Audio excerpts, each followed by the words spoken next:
Hello friends, welcome back to my channel. मैं ममता दिल से स्वागत करती हूँ आपका अपना चैनल में। मौसम तो फिर से वैसे ही लौट आया जैसे पहले था, मगर अब दिन में बहुत तेज़ धूप हो रही है। आपके यहाँ कैसा मौसम हो रहा है? ये मौसम बीमारियों का जड़ है। मेरे बच्चे तो इस समय सर्दी जुकाम से थोड़े परेशान हो गए, तो मैंने सोचा क्यों ना उनके लिए कुछ हेल्दी और लड्डू बनाए जाए। अब एग्ज़ाम का भी स्ट्रेस है। मेरी छोटी वाली बेटी को बुखार भी हो गया था, तो मैंने कहा वो खाना भी थोड़ा कम ही खा रही थी, तो उसके लिए कुछ हेल्दी सा लड्डू बनाया जाए। तो आज हम बनाने चल रहे हैं तीसी का लड्डू, जो कि बहुत ही फ़ायदेमंद है। इस वजह से उसको 2 लड्डू मैं रोज़ देती हूँ, एक सुबह और एक शाम।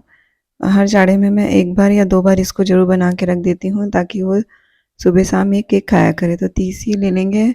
मैंने यहाँ पे आधा किलो तीसी लिया है, जिसको कि लो फ्लेम पे करके हम चटकने तक, जब वो चटकने लगे तब तक उसको अच्छी तरह से भून लेंगे। वैसे इसको लो फ्लेम में भूनेंगे और हम उसका बेस बनाएंगे इस रागी के आटे का। आप सादा आटा भी यूज़ कर सकते हैं, मगर मैंने ये रागी का आटा यूज़ किया है। इसको भी हम लो फ्लेम में धीरे धीरे भूनेंगे, ताकि इसकी सौंधी सी महक आने लगती है। फिर जब वो भून जाएगा तो इसे एक बड़े बर्तन में निकाल लेंगे। फिर कढ़ाई में घी डालेंगे। मैं घर का बना हुआ घी यूज़ कर रही हूँ, तो इसलिए ये और भी हेल्दी है। तो जब घी गर्म हो जाएगा तो उसमें हम लोग कुछ बादाम, आपके पास जो भी ड्राई फ्रूट हो, बादाम, काजू, किशमिश और साथ में अखरोट। अखरोट भी बहुत फ़ायदेमंद है, मगर मेरे पास था नहीं, इसलिए मैंने सिर्फ काजू बादाम ही डाला है। फिर काजू बादाम को अच्छी तरह से भून लेंगे, दोनों को अलग अलग फ्राई करेंगे, क्योंकि काजू और बादाम की फ्राई करने की टेम्परेचर अलग अलग होता है, और ये तो बिल्कुल तुरंत जलने लगता है, इसलिए हमेशा इसे लो फ्लेम पे ही भूनना चाहिए। जब काजू बादाम अच्छे से भून जाए तो उसी कढ़ाई में हम थोड़ा सा गोंद लेके भून लेंगे। गोंद भी बहुत अच्छा होता है, अपने बच्चों को ये ज़रूर देना चाहिए। और फिर ये मौसम तो बीमारियों का घर हो गया है। सर्दी भी है और गर्मी भी है। वो सुबह ठंड लग जा रही है, दोपहर में इतनी तेज़ धूप हो रही है कि पसीना हो जा रहा है, तो बच्चे बीमार पड़ जा रहे हैं। फिर जब गोंद अच्छे से फूट जाए तो उसको हम लोग कढ़ाई से बाहर निकालेंगे। गोंद बिल्कुल एकदम लावे की तरह हो जाता है। फिर उसी कढ़ाई में घी था, तो मैंने खजूर भी फ्राई कर लिया। खजूर भी बहुत फ़ायदेमंद होता है, ये तो आप सबको पता है। फिर कढ़ाई में थोड़ा सा और घी डालेंगे, साथ में उसमें हम फिर मखाना भी भून लेंगे। जब मखाना अच्छे से भून जाए तो उसे भी हम पीस लेंगे। फिर मिक्सर ग्राइंडर में काजू और बादाम को अच्छी तरीके से पीस लेंगे। मैंने थोड़ा दरदरा ही पीसा है, थोड़ा थोड़ा क्रंच आता है लड्डू में, तो अच्छा लगता है।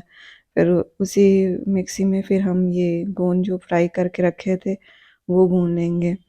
तो जब अच्छी तरीके से ये पिस जाए तो इसे भी उसी बर्तन में मिला लेंगे, जिसमें हमने रागी का आटा और काजू बादाम पीस के रखा था। फिर हम मखाने को भी अच्छी तरीके से पीस लेंगे। ये तो तुरंत 1 सेकंड में ही पाउडर हो जाता है। फिर जो तीसी हमने लास्ट में भून के रखा था, उस तीसी को भी पीस के मिला देंगे। तीसी को फ्लैक्सीड भी कहते हैं, जो कि बहुत ही फ़ायदेमंद है। वो बाल, स्किन, दिमाग, आँख सबके लिए बहुत अच्छा है। फिर उस खजूर को भी पीस लेंगे।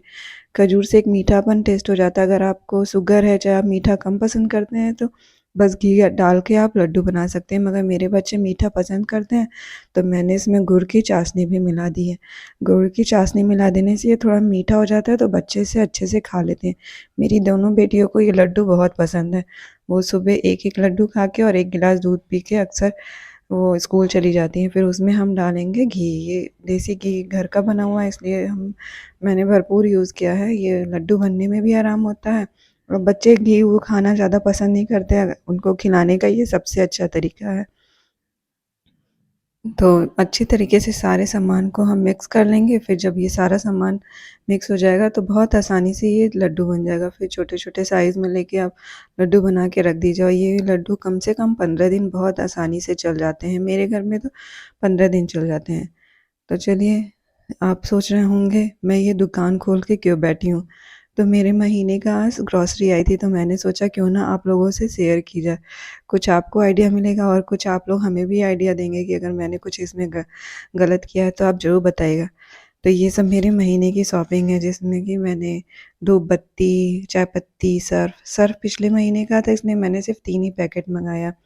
फिर ये रहा फॉर्च्यून का कच्ची घानी का सरसों का तेल, फिर रिफाइंड ऑयल, जो कि यूज़ तो नहीं करना चाहिए मगर फिर भी पूड़ी और पराठा बनाने के लिए ठीक रहता है।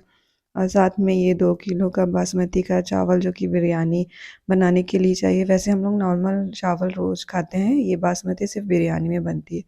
साथ में ये रहा अरहर की दाल भी हमारे महीने में 3 किलो लग जाता है, मगर ठंड में कम लगती है क्योंकि ठंड में मटर का निमोना बन जाता है।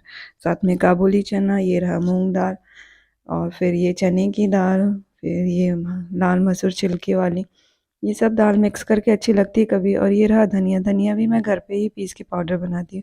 ये मेरे हस्बैंड ले आए हैं बरी, उनको बरी की सब्ज़ी खानी थी, मुझे बनाने नहीं आती, इस वजह से वो खरीद के लाए। और साथ में ये मेरी बासमती के लिए बर्तन धुलने के लिए साबुन है, स्कॉच ब्राइट, तो ये तो उन्हीं का सामान है। साथ में ये फ़िनाइल, मैं 2 दिन वो वाइट वाले फ़िनाइल से लगाती हूँ, फिर 1 दिन ये डॉक्टर ब्रांड फ़िनाइल से वो पोछा लगाती हैं। उन्हें डॉक्टर ब्रांड फ़िनाइल की महक बहुत अच्छी लगती है। ये कुछ मंचिंग के सामान जो कि बच्चों ही के काम आने वाली है, बिस्किट, नमकीन, ये प्लेन भुजिया आप लोग को भी पसंद होगी, वैसे ये भुजिया सबको ही पसंद आती है। साथ में ये 2 मैगी के पैकेट कभी-कभी हम लोग खाते हैं। साथ में ये 6 किलो चीनी, मेरे यहाँ चीनी थोड़ी अधिक लग जाती है क्योंकि हम लोग हर ट्यूसडे को हलवा चाय सेवई खाते ही हैं, साथ में मूँगफली और गुड़। तो ये रही मेरी महीने की ग्रॉसरी, कुछ कम होगा, कुछ ज़्यादा होगा, तो इसी चाय के साथ चलिए मैं आज का व्लॉग बंद करती हूँ। अगर मेरे व्लॉग में आपको कुछ भी अच्छा लगा तो लाइक और सब्सक्राइब करिए।